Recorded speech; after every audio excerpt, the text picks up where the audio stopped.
Hello, hello! Welcome to the Land of Pola. I am Paula and I'll be your guide for the next couple of minutes. If you enjoy this experience, be sure to leave a comment, click a thumbs up, and subscribe. Land of Pola is a place where usually good or at least interesting things happen. Today I'm gonna give you an example of what I mean by interesting. It's Friday, you're already in a good mood, I think you can handle it. And while it's still a traveling week, let me take you on a journey to the United States of America.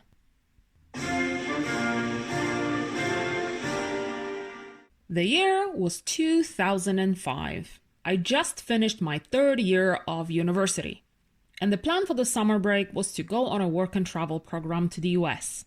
For the next couple of months, I would be working in a casino, legally, and once my contract was up, I would still be allowed to hang around in the country.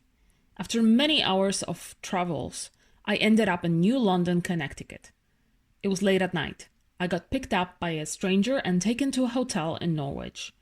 I would be sharing room with 4 other Polish people who were there for the same reason I was. There were 2 brothers, a girlfriend of one of them, and another guy. At that moment, we did not know what fate had in store for us. We spent the following days on a property hunting, as the accommodation was not included in the outrageous costs of participation in a work and travel program. We found a ground floor apartment that we decided to rent. I don't remember the exact location, but I know it was on a hill and Dunkin' Donuts was nearby. 2 bedrooms, large living area, and lots of roaches.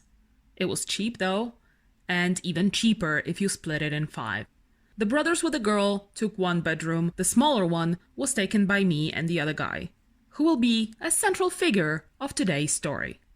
As you may know, there are 2 casinos in the area, Mohegan Sun and Foxwoods. Most of my flatmates worked for the latter. We all had different skill sets, we spoke different levels of English, we all ended up doing different jobs. And most importantly, we were making different kinds of money. The pressure to recoup the money that we paid for the participation in the program was huge. Not to mention, the ultimate goal was to make money on top of that. Not only to take home with you, but also to afford the travel part. Almost every day, a bunch of Polish people met up and discussed how many hours they have put in and how much money they earned.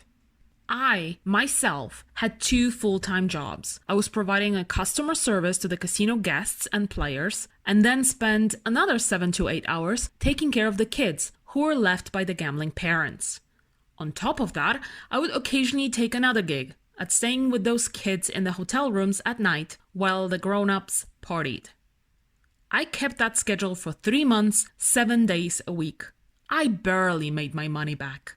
At least I had options. My English was quite good, and that created opportunities.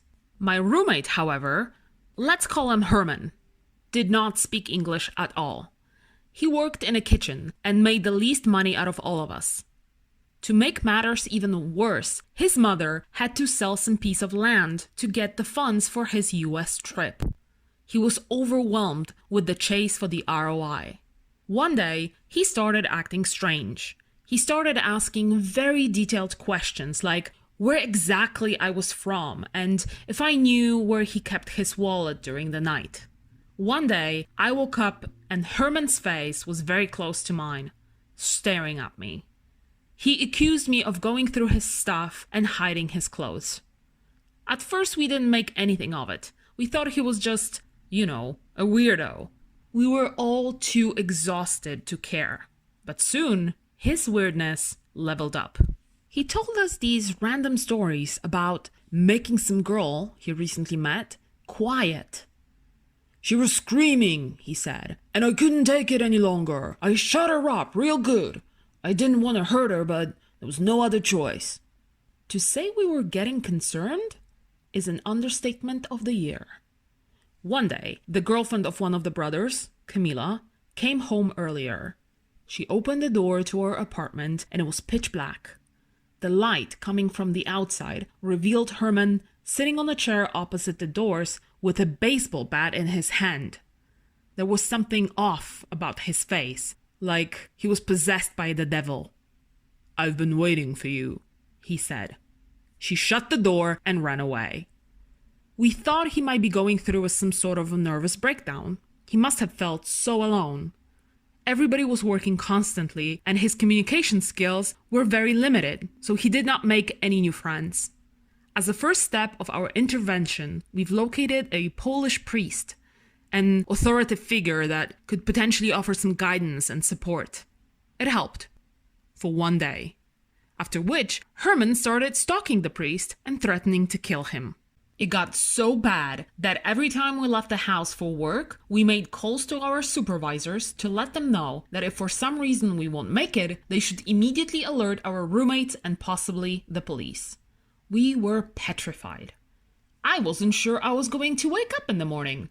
I mean, the guy was clearly losing his mind. The worst part was that our families in Poland did not take our panicking seriously. They thought we were being dramatic. The guy was clearly joking. It got to the point where we had to act. We got a hold of his plane ticket and rebooked it. We were sending Herman back to Poland.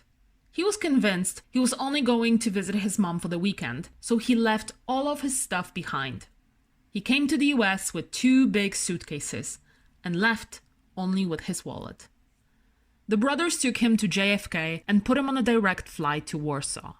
His mother later told us that once he landed in Poland, he spent 24 hours hiding at the airport. And after he was eventually found, he was transported to a psychiatric institution with a potential schizophrenia diagnosis.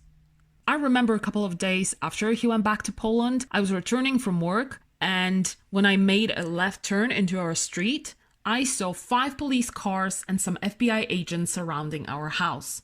Yellow tape was everywhere. I was certain Herman came back and killed all of my roommates. But it turned out that a different criminal from the most wanted list was apprehended in the apartment next door. I don't think there's a funny way to end this story. I often reminisce about that work and travel summer. I feel sad for Herman and angry about how little support we were all given by the organizers of this program. But these days, the thing I feel the most is hope. Hope that in the near future, Netflix will pick this up and make it into their successful true crime docuseries.